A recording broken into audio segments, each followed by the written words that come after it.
আমরা সকলেই অন্যের কথা ভেবে চলতে চলতে খুবই ব্যস্ত হয়ে পড়ি, আর এই ব্যস্ততার মাঝে কখন নিজেকেই হারিয়ে ফেলি।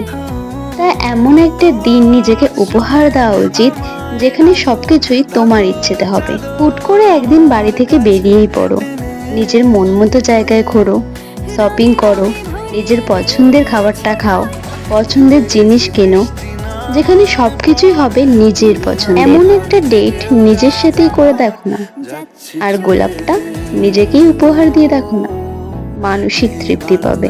অন্তত কারো কিছু করার এক্সপেকটেশনে থাকতে হবে না যে এটা করেনি ওটা করেনি। তুমি নিজের জন্যই করো না। এতদিন তো সবার জন্য ভাবলে, সবার জন্য করলে, এখন না হয় নিজের জন্যই কিছু করো। দেখবে দিন শেষে আর ওই কষ্টটা হবে না, আফসোসটাও হবে না।